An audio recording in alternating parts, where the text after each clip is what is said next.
how much research do you generally do on a day-to-day basis into kind of, I guess, the laws that you have to think about, the partnerships that you're looking to establish, and would you mind talking a little bit about that process? Yeah, of course. I mean, I'm super lucky that we have like the most incredible research team ever. So I don't really have to do much of that. But kind of everything that comes to me is usually, I think, if not always, at the highest quality of research, and is always very well vetted. But yeah, you mentioned, we do a lot of work with partners, and that can be not challenging. It's actually amazing to see the work that we've accomplished with partners, which again, I think is something that has become easier for us to do since 2020, because more people are aware of our work, so then people come to us. We actually don't have to do much partner sourcing. I don't think we ever have.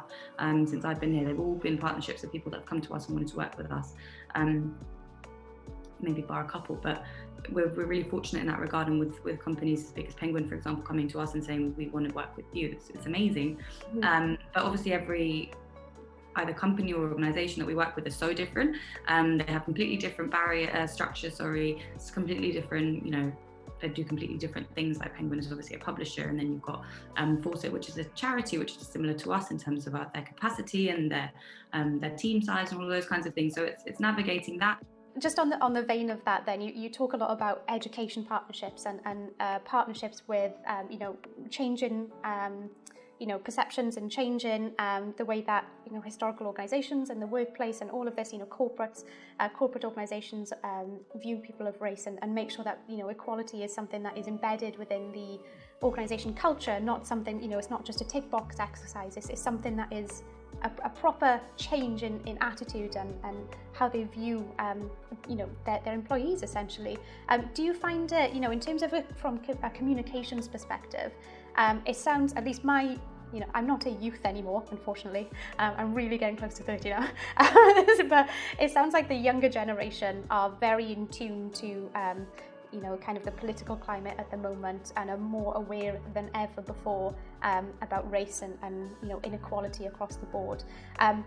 Do you have to think about, okay, there's a group of people, there's a generation here that are really active and really want to participate in this conversation, and then you've got maybe an older generation who are still carrying, whether consciously or subconsciously, kind of historical biases, and may not engage with the content that you're putting out there as positively or as correctly as you'd hope. Do you have to kind of shift the way that you communicate your message at all to kind of match those two age groups? That's a really good question. I think the thing to always remember is that, people have been talking about racial injustice for centuries, but also for decades. And I think, this is a really historic moment for racial justice, as was, the civil rights movement in the late 50s and 60s, as was, the Bristol bus boycott and the Black People's Day of Action. There's been really also all the riots that have happened across the UK, like the Brixton riots of many different years. And there's been, there's so much historic things and so many historic moments that have happened where people have kind of always come back to this conversation on race. And I think there is a misconception, actually, which I also had before I joined Runnymede, that older groups are less receptive, and I actually don't think that's true. And what you kind of find is that you find, people passing the baton down to their kids now. So people that may have gone to these marches and protests, whether or not they're people of colour doesn't really matter. They're kind of passing that on to the younger generation, and we are seeing a younger generation that has access to social media, which has completely just changed the way that any campaigning or any organising work is done, because you can fact check a lot of stuff.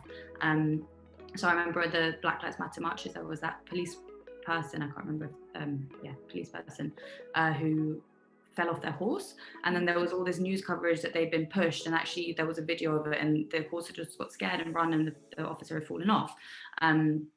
So you can kind of fact check stuff like that, and it makes it gives a lot of power to people that are working in those spaces. So I think, to answer your question, we don't really tailor what we're saying based on age group, because I think there's actually really good understanding across the board and receptiveness across the board. And we're very strong in our messaging, and we always stick by our messaging. So we don't really tailor it too much, because we think that the people that will follow it will be the people that we want to reach regardless.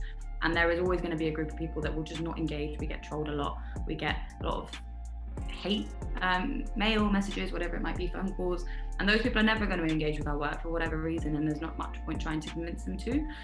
So what we really need to do is focus on the strong groups that we already have and making sure that they are, feeling that their support for us is still justified, and that we're providing the content that they want to have. And also then in that process, hoping that it gets shared and we just bring in a wider and wider net of people, which I think is happening. And it's a slow process. Hopefully we're going to be building our team a bit more, and then when we do that, we'll be able to actually do the more strategic kind of targeting and thinking about groups that we want to target. We'll obviously have done that, but that's a bigger piece of work I think we need to do as an organisation, which, to be honest, since 2020 we just haven't had the time to do. And that's not coming from a marketing point, that's coming from an organisational point. And I think we really need to sit down as an organisation and think, okay, things have just shifted so seismically, we've got a bit of breathing space now, and kind of what are we going to do with this, and who do we want to reach? But it's happening actually really organically for us, which is lucky for me. It's an interesting question. I think just on ages we don't really make that distinction.